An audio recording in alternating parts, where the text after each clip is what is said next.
Morning મિત્રો, સુપ્રભાત. કેમ છો બધાએ? મજામાં? આજે છે આપણી યાત્રાનો 9મો દિવસ અને આપણે જઈ રહ્યા છીએ રાજસ્થાનથી સુરત તરફ.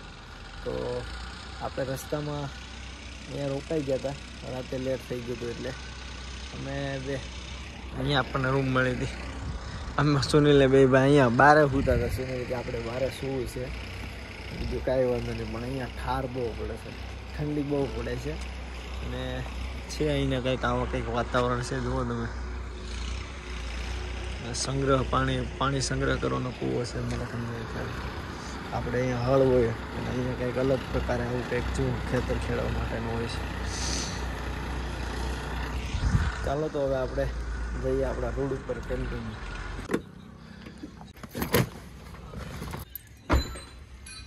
At 29 and I find myself wondering what did happen to the last 10. I ran away with my life, fast forward. તો મિત્રો, અમે રસ્તામાં ઉભા રહેતા ત્યાંથી એક સરસ મજાની ખરીદી થઈ ગઈ છે. એક આયા જોરી, એક આ ખરીદી અને એક પાછળ, અને એક અમાર સુનિલભાઈ હા પાછળ મૂક્યું છે. The more we need to set them rewind. And 19 was the year I had to leave you, but now I'm seeing all the signs. Is this really happening? I can't believe it's true. I'm just as surprised as you.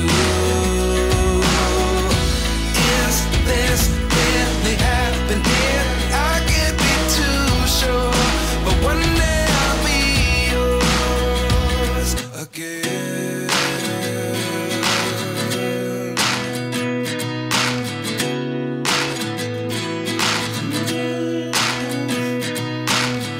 Life lessons come one in a dozen.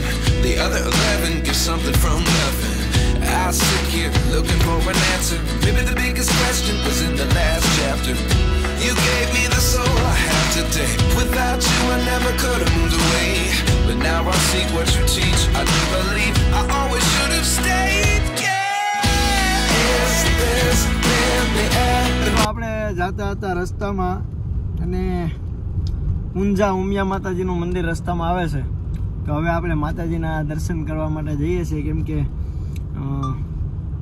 ઘર આંગણ ગંગા છે. તો પછી આપણે એમાં નાહી લેવામાં શું વાંધો, રસ્તા ઉપરથી નીકળ્યા છીએ તો માતાજીના દર્શન કરતા જઈએ એવું છે. તો ચાલો આપણે માતાજીના દર્શન કરવા ડાયરેક્ટ મળીએ માતાજીના મંદિરે. મિત્રો, ઉમિયામાના ધામમાં ઊંઝા પહોંચી ગયા છીએ આપણે. તો ચાલો હવે આપણે માતાજીના દર્શન તમને પણ કરાવી દઈએ અને આપણે પણ કરી લઈએ.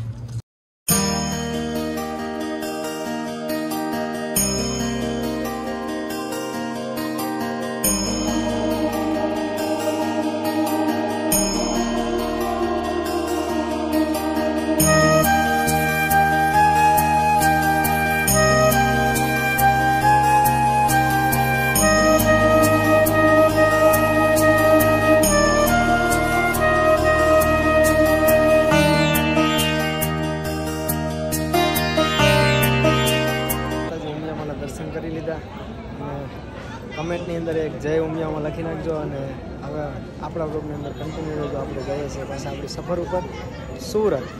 જય ઉમિયા કમેન્ટમાં લખવાનું ભૂલતા નહીં. બ્લોગની અંદર કન્ટિન્યુ રહેજો. અમે નીકળ્યા ને ઊંઝાથી, પછી ટ્રાફિકમાં 2 કલાક હલવાઈ ગયા, પછી અમદાવાદની ટ્રાફિકમાં 1.5 કલાક હલવાઈ ગયા, પછી એક્સપ્રેસ હાઈવે ચડી ગયા, પછી ઘડીક ગાડી ખેંચી લીધી, પછી ભરૂચથી અમે સૂઈ ગયા હતા, ઘડીક આરામ કરી ગયા હતા. કાકાએ ગાડી ચલાવી લીધી હતી અને હવે અત્યારે લગભગ 12 વાગવા આજુબાજુ થઈ ગયા છે. સુરત રંગોલી ચોકડી ઉપર કંઈક થોડુંક પેટ પૂજા કરવા બેઠા છીએ. ચાલો તો પેટ પૂજા કરી લઈએ. તો ફાઇનલી મિત્રો, આપણે ઘરે પહોંચી ગયા છીએ અને અત્યારે વાગી ગયો છે 1. તો આપણી કચ્છની અને રાજસ્થાનની ટ્રીપ અહીંયા પૂરી થાય છે.